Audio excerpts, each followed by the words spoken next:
So, good morning, good afternoon now, isn't it? How is everybody? You all right? Good. It's always lovely to be back. And today I'm talking about self-esteem, and you know me well enough to know that I have to have my notes to keep me on track. Otherwise, we'll be meandering to Brighton and John O'Groats and back. So, self-esteem. Why do we want to talk about self-esteem? Because self-esteem is the invisible superpower that eludes so many people. We can't see it, can we? But it runs the show from behind the scenes. So people who have self-esteem are quite easy to spot. And let's not confuse it with confidence, because confidence is what's on the outside. Self-esteem's what's on the inside. And I'll talk a little bit more about the differences. And I'm intending to sort of get through this in around 30 minutes. So there's plenty of time for questions. But you know me, Rach, it might be 40 minutes. So people who have self-esteem, how do you know someone's got self-esteem and it's not just bluster and ego and bravado? How can you tell? Well, people who have self-esteem tend to have very good relationships, not just romantic relationships, but relationships generally. They tend to believe in their abilities. They're happier than people without self-esteem, and they're much, much less likely to have mental health issues. They stretch themselves further because they've got good bounce back. They're resilient, and I'll go into why later. They don't fear failure. They laugh kindly at themselves. They're not scared of falling over, metaphorically. People with good self-esteem are prepared to take risks. They bank themselves. They're also able to take feedback. Some of us call it constructive critique. Someone with high self-esteem's got no issue with you giving them some feedback. You'll notice that they're forever growing, they're acquiring new skills, they're always trying something new, and they trust themselves. They know that if they set themselves a rule or a boundary, they're pretty much going to achieve that. It is interesting to know that children with high self-esteem are more likely to engage in risky behavior. And that's quite an in-depth study that was done. So when you think about it, with grown-ups, it's exactly what I'm saying, that people with high self-esteem take risks. They're prepared to fail. They're prepared to fall down and scrape their knees. That's exactly what we're saying about children now. So what about people that don't have self-esteem, high self-esteem then? They're easily influenced. They're terrible decision makers. They don't want to get it wrong. They're frightened of screwing up. They can get very high when things are going right. Yay, you're never going to believe this, it's incredible, yada, yada, yada, yada. But the slightest glitch, what happens to somebody with low self-esteem? Boom, they fall flat on their face. Because what they're doing is they are believing that they're as good as that last failure. And we're going to find out today why the failure is such an important part of self-esteem. They tend to be overly sensitive,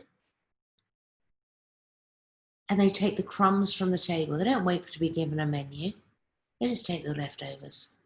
They don't express their needs, their wants, and they tend to have poor boundaries. And we all know now what is the consequence of having poor boundaries. They also tend to rely on what's called other esteem. And other esteem is where you're looking for validation from other people. So where you ask 10 people the same question, and now you've got 10 answers, you're actually confusing yourself. But what you think it's going to give you is more confidence, more faith in what you're doing. So having powerful, strong self-esteem means that you trust yourself. You've got a great inner compass. You make decisions like that. So confidence is the outside appeal. It's what's clearly seen. And if you scroll through your social media, you're not looking at high self-esteem. You're looking generally at confidence, at bravado, at the veneer.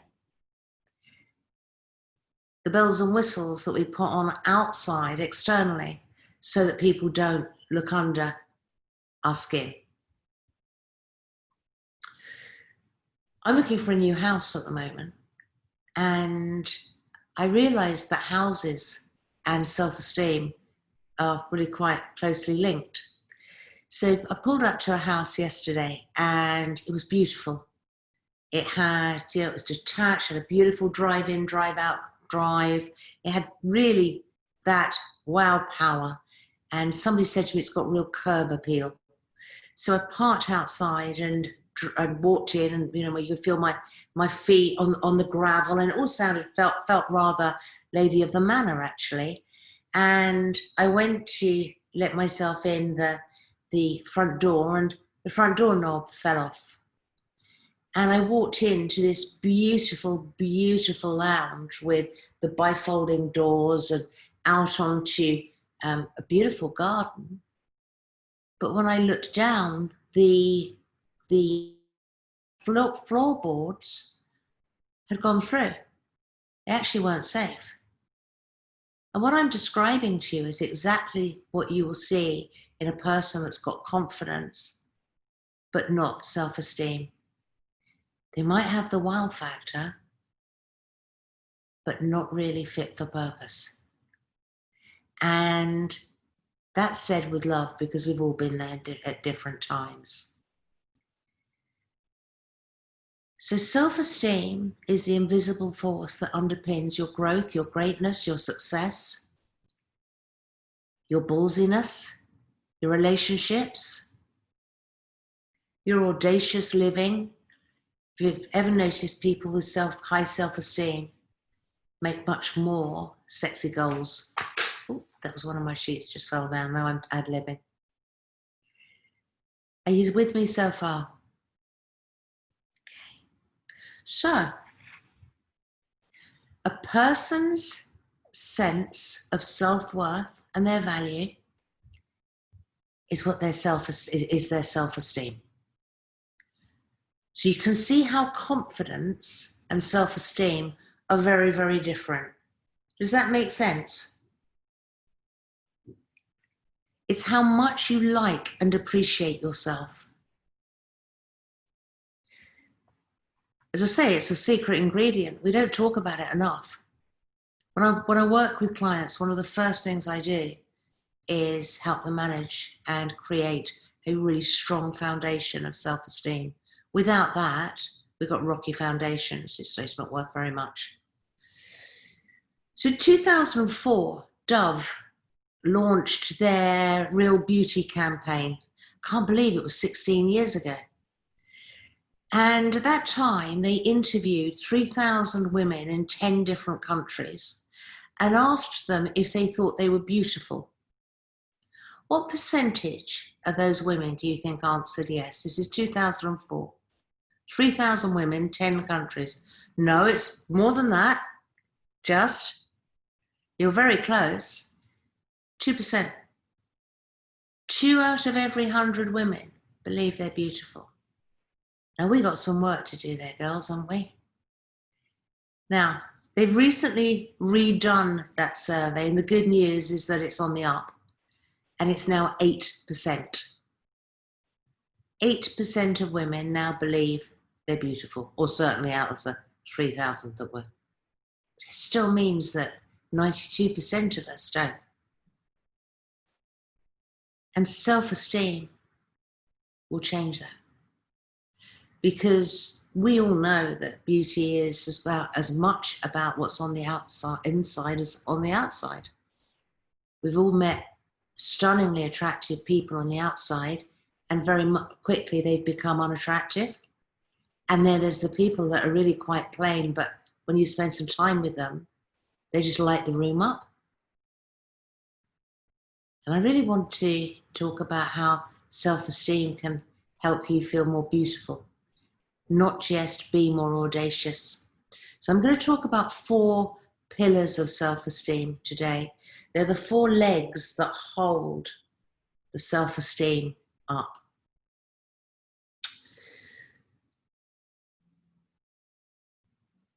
So if we don't have self-esteem, we tend to err on the side of arrogance and bravado, and even bullshit. God damn it. So let me tell you a story. Many moons ago, there was a sales director, and she'd been a sales director for about 10 years. And her figures were amazing. She almost always exceeded target. She was really driven. She always wore fantastic suits. We're back, a few years ago now, as I say, so there were shoulder pads, they were all nipped in at the waist beautifully lined pencil skirt, really high heels, lovely high stiletto heels.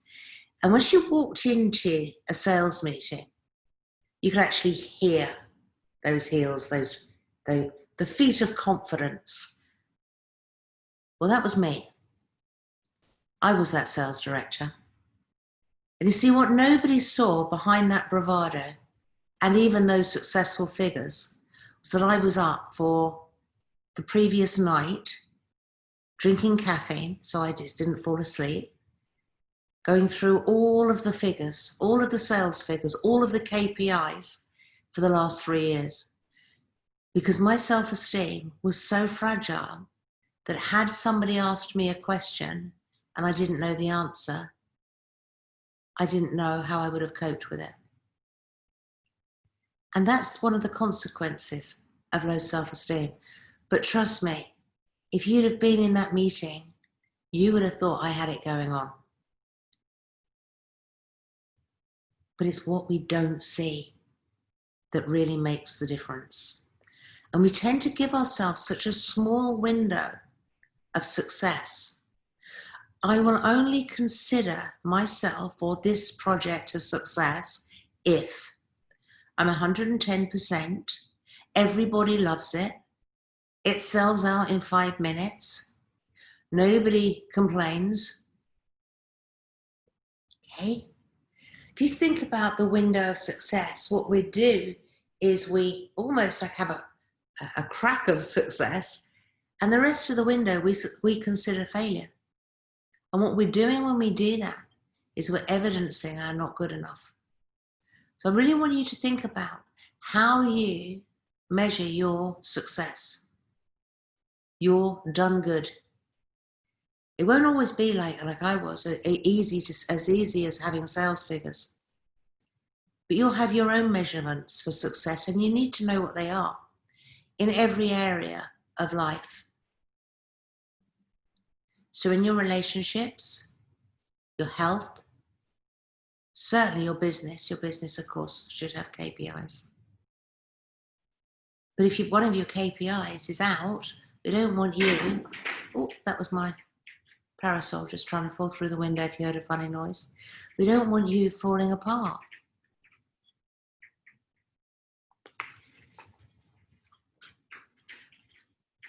So if we give ourselves unsustainable, unachievable standards,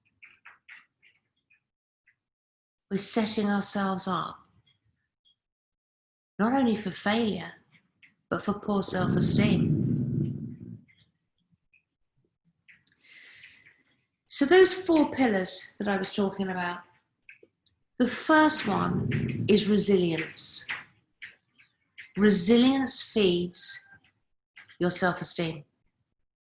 Resilience, by the way, needs failure. I repeat that. Resilience, to be resilient, to be good in the bounce back game, You have got to fail. You've got to build up that ability to not achieve. And be fine with it. Do you know native Indians, they really take pride in their, I think, their embroidery, their cross-stitching, their weaving. Do you know that they actually weave in an imperfection in their most beloved weaves, carpets, scarves?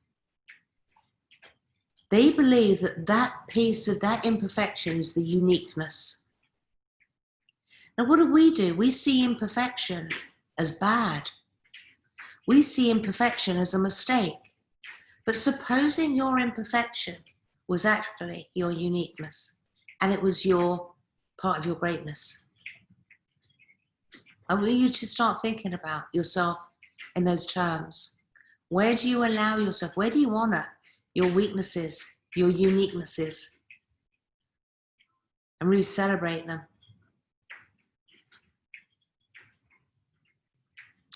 So resilience, we must fail. Failure is your fuel. Success is your feel good, failure is your fuel. There are two types of people in this world. The people that, when they try something and it doesn't go right, they throw themselves in front of the telly with a big bag of snacks or a bottle of wine, and they don't try anything audacious and outside their comfort zone again, and sob all weekend because they had to be perfect. Or there are the people that can just take the lessons from that failure, which of course there's no such thing as failure. You've always moved forward in some way. You've learned something. You've understood something differently. You've changed your perception. How can it be failure? It's an absolute crazy culture we live in.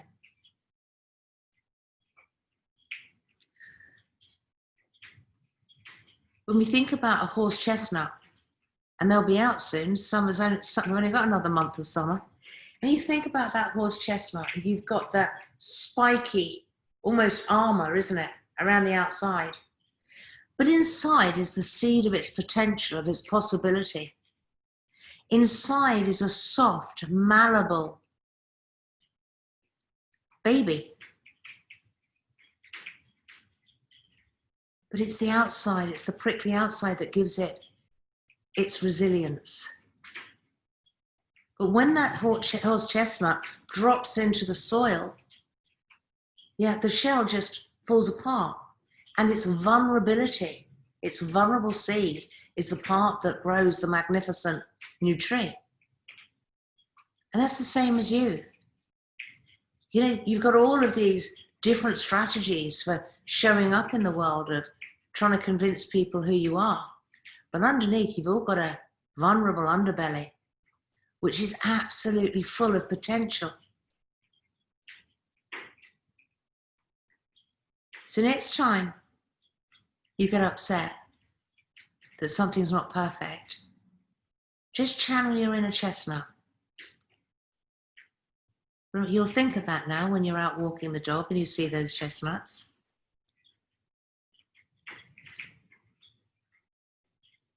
So resilience is the first pillar. The second pillar is evidence. Now, we are the sum total of what we pay attention to and what we do. What we do is actually dictated by what we pay attention to. Right? Now you, as a human being, have been programmed to pay attention to avoiding the stick, which means that most of us spend so much time looking out for, avoiding, dodging the stick, that we miss the carrots. So every night when you go to bed, you're either evidencing the carrots or the sticks in your life. You're either evidencing what you didn't do perfectly, what went wrong, did you upset so-and-so, what happened there, oh my God, that wasn't, I got 90%, but I didn't get 100%. Just imagine if you stopped worrying about the sticks and instead you focused on evidencing the carrots in your life. So every night you go to bed and you reward yourself for every single thing that went right, every single thing you said that was amazing, or even just influential. It influenced a different decision, somebody to take part in something. When your head hits the pillow at night, take notice of what you tell yourself. Evidence what you want more of. And if you want self-esteem, you need to evidence the good, the value, the greatness, and everything you appreciate about yourself. However small, however silly. Can you see how that feeds in to your self-esteem? Yeah? So we've got your resilience, that's your bounce back. We've got your evidence, what you focus on, what you magnify, what you tell yourself. Now we've got congruence. Who knows what congruence is? Just put your hand up if you do. Okay, congruence is when everything matches. Those of you that have coached with me know that I do this a lot. This is the symbol for my head, my heart, my gut are all in alignment. I'm very well known for making very fast decisions. If I'm going to do something, I do it and I don't mess about. Isn't that right, Rach? I can make decisions whether we're in a restaurant or whether I'm going to buy a house. This particular home I'm in, I decided I was going to move down here and I found this home and I bought it the minute I walked in the door. I've done that with my last 4 homes. How do I have that confidence of being able to make those kinds of decisions? I practice congruence. I know when my head, my heart, and my gut are all lined up, magic happens. I know that I'm in the right space.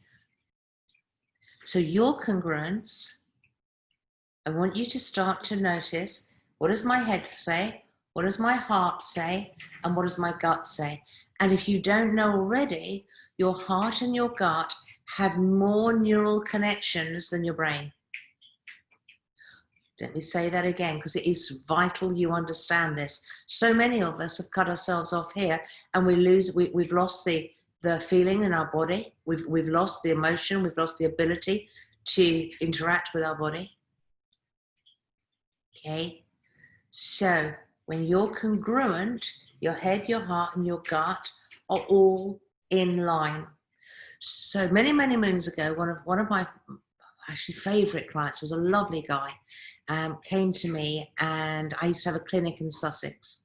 And he came to me because he really wanted to bank $1 million.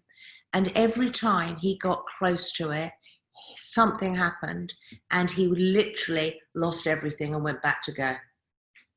He could not get over that hurdle. And this is a guy that worked really hard. He was really smart. And I see this a lot. I work with a lot of entrepreneurs and they have a glass ceiling. And that's not a ceiling that's imposed externally. It's a ceiling that's imposed internally. And you know that. You know there's certain areas of your life that you've either given up on getting further forward or it's just not happened. Well, I'm going to explain to you often why that's the case.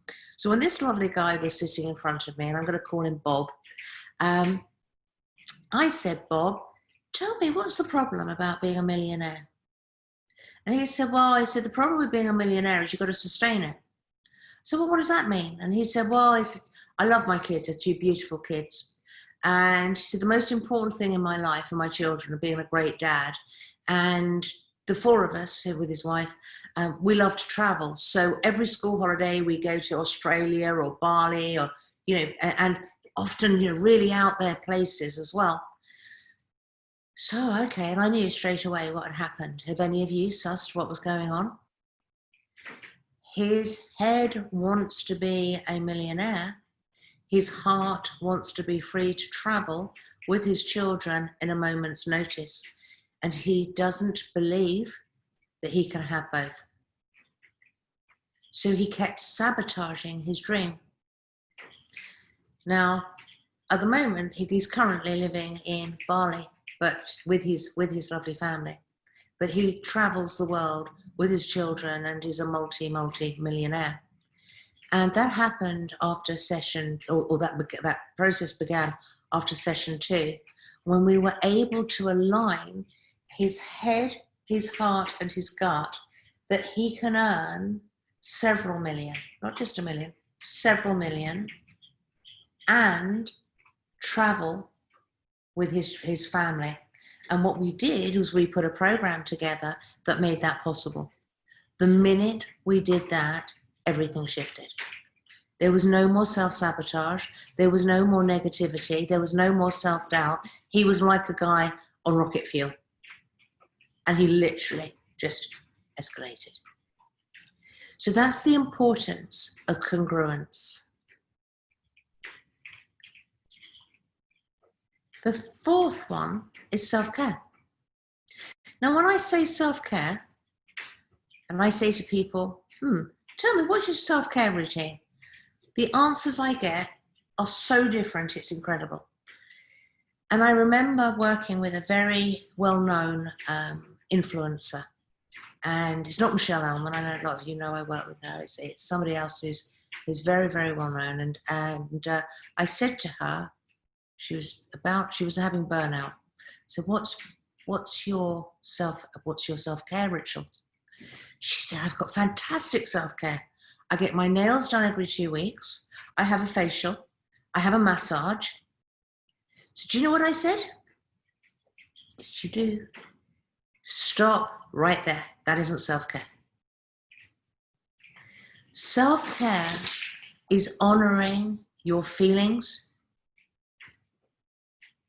your whole package. Think of the horse chestnut, the soft, squishy inner, the spiky outer.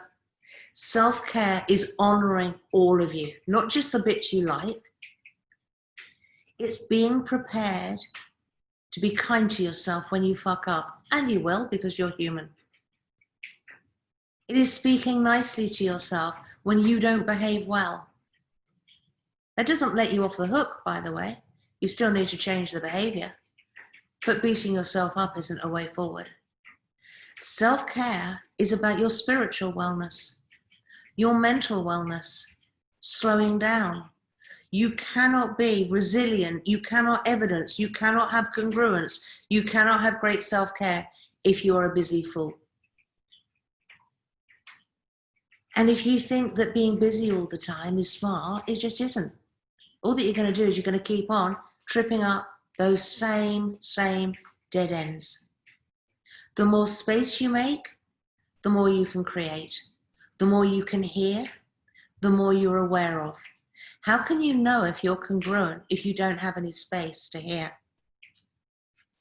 How can you possibly know if your bounce back game is good if you're so busy running around like a lunatic? You don't know.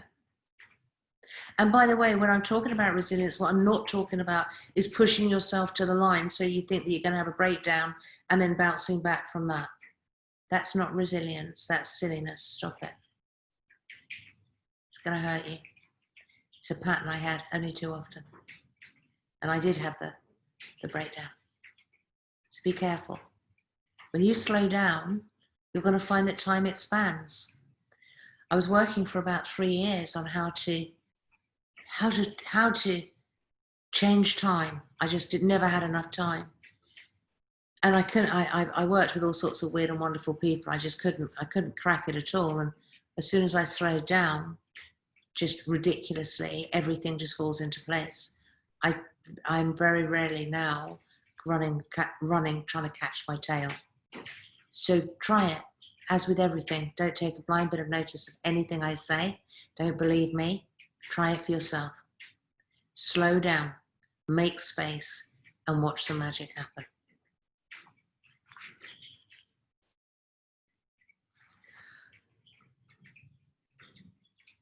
Have any of you seen The Dawn Wall? Go watch it. The Dawn Wall is a documentary on Netflix about 2 mountain climbers. Now, let me promise you, I'm the last person who's likely to be watching a documentary on mountain climbing, all right? It's not my gig. These guys, 2 of them, are determined to climb the Dawn Wall, and it's called that. I think it's because there's a particular rising sun. Nobody has ever achieved it, but these guys are determined. And you go through this whole, I cannot even tell you how incredible the journey is. There's stuff that comes into this documentary that you just, it just beggars belief. But one of the things of these determined guys was, you can imagine their resilience, their bounce back had to be pretty good. And as they were climbing these rocks, because they were literally their flat faces, it's a wall, they would lose the skin on the fingertips.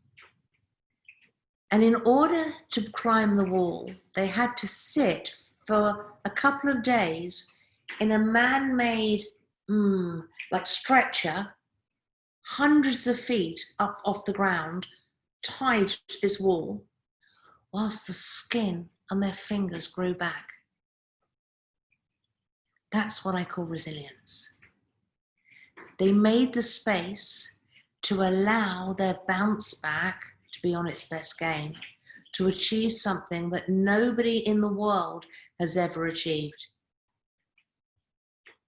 Do you think about where in your life you are losing your fingertips because you're clinging on for grim death, aren't you? It hurts. Just take your fingers away. Just allow yourself some time to let the skin grow back. Allow yourself some time to hear yourself, to feel what you feel.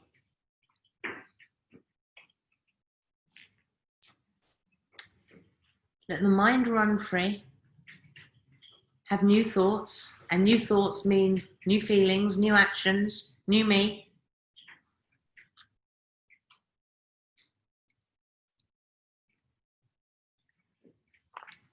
And those are your 4 pillars. RECS. Okay, so you've got your resilience, your evidence, your congruence, and your self-care. And your self-care is almost a spiritual practice. It doesn't just make you feel good for the moment. Self-care can sometimes make you feel a lot worse. We're not here in the happy clappy club. We're here to get real and get better and bigger and more successful and happier and more congruent. Just imagine if your mind, your heart, and your gut consistently matched, you would have inner peace. And not many people can say that at the moment. So that's it from me today. I didn't do too badly, just over 30 minutes. I haven't seen Vimto. Is that Vimto? It's disgusting. It's disgusting. So yummy. Oh, it's full of sugar. Like, awful, Michelle, I can't bear it. They drink it by the gallon. Everybody in my house drinks it except for me. It's disgusting. Sorry. Now I'm here for questions, and they can be questions on self-esteem. They can be questions on something that's going on in your life. You can throw anything at me whatsoever. I'm at your service. Who wants to go first?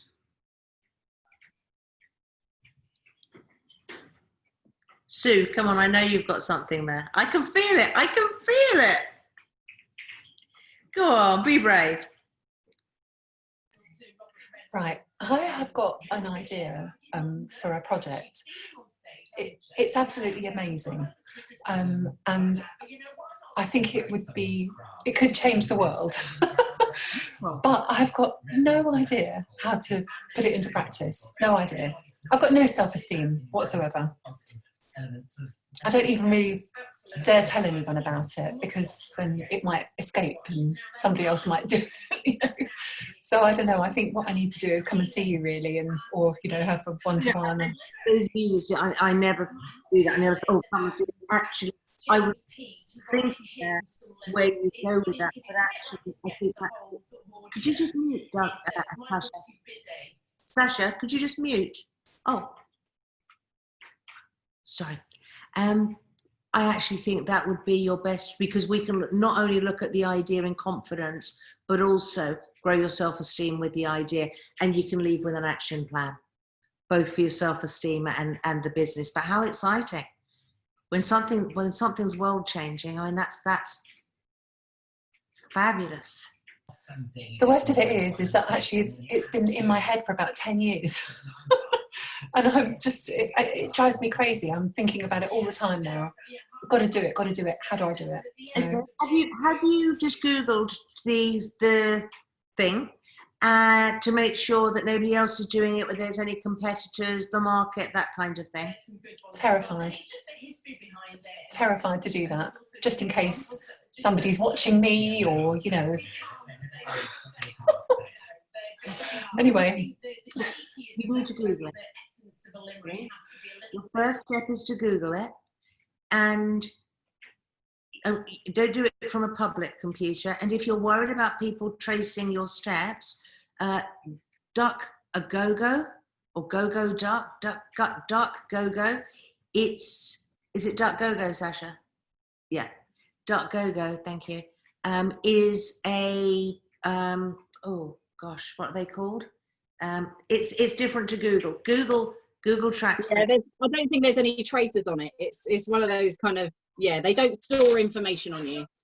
Okay, so you know, whatever it is that you're looking for is complete confidence. You've got no worries about anybody tracing you. Okay, so if you just put Duck Go-Go into your browser, it will come up, and then it's like a page like Google. Then you can start looking at your idea, completely traceless.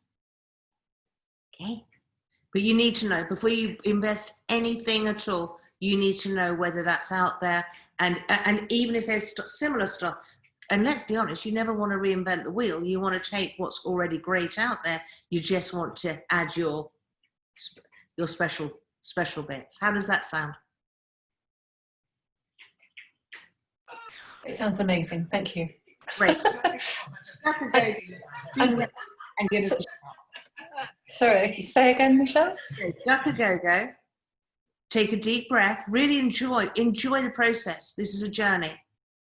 You know, it's not just when this changes the world that's exciting. Enjoy the process. Set the intention. I will enjoy the process right from the get-go. Okay, being creative is a blessing and a curse, but we choose which. And that's where I'm saying, you know, that creative part of you will respond very, very well to some kindness. Okay, stop turning yourself off.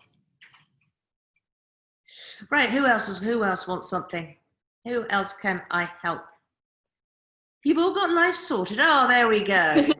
So it's more a comment, really. So when you were talking, I was thinking, personally, I feel quite confident, maybe it's confident, in my work life. And I think my self-esteem in terms of what I do, I'm quite confident with. But in my personal life, I would say I haven't any self-confidence or self-esteem in the same way. So you talking through, I'm thinking, so is it confidence at work rather than self-esteem? Because can you be like, have high self-esteem in one part of your life?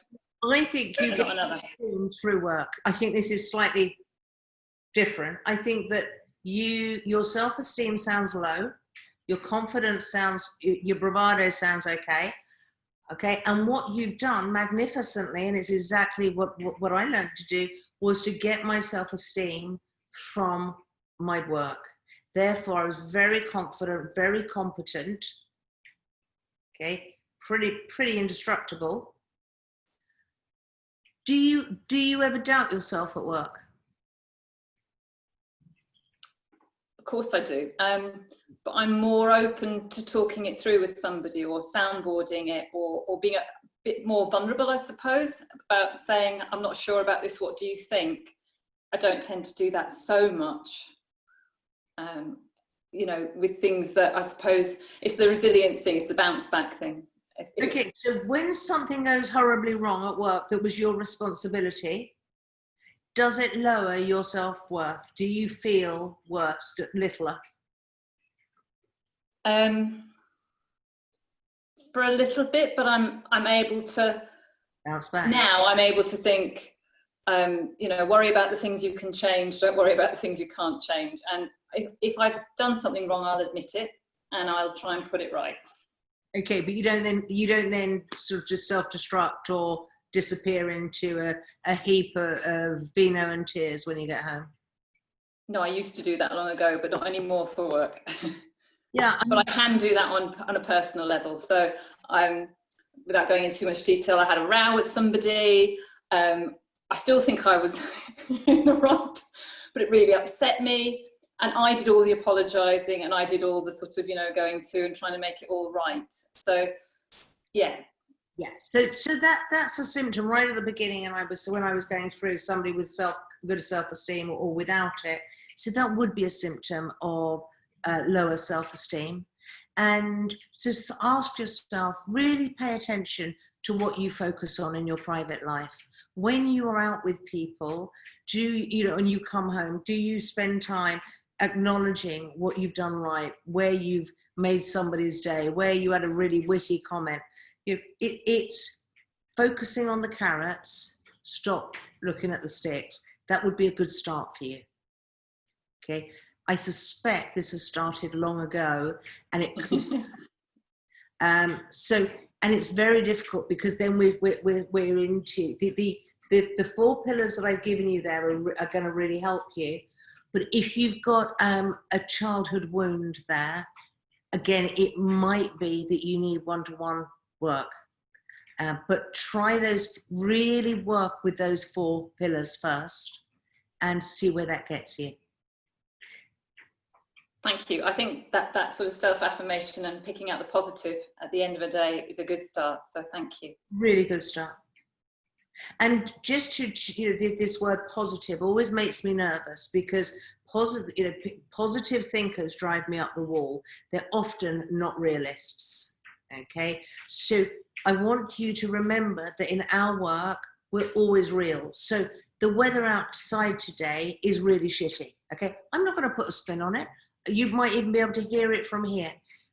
However, there is always something good about that. And that is that after seeing you, I'm going to get back in my pajamas, and I'm having a duvet day, and I'm going to go and take the May Musk book that I've been dying to read with me. You know, Elon's mother.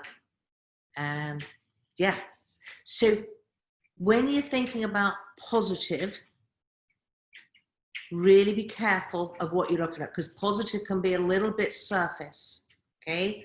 So lessons, areas I'm acknowledging myself, areas I appreciate myself, rather than that word. Can you hear I'm drilling down on what that means?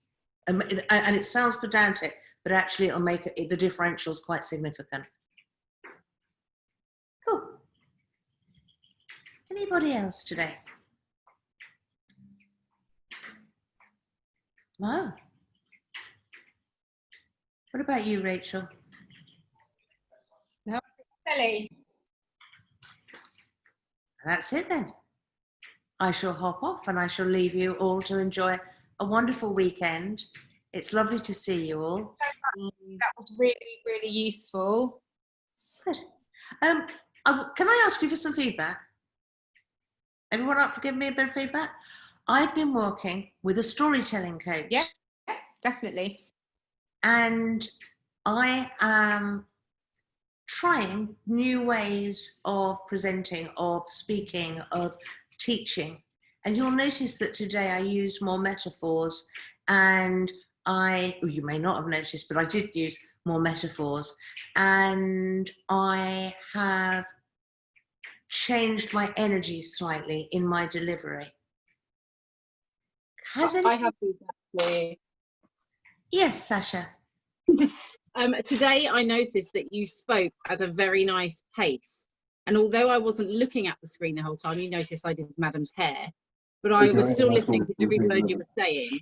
And everything that you said was said at a pace that I could fully grasp still while I wasn't fully concentrating, if that makes sense.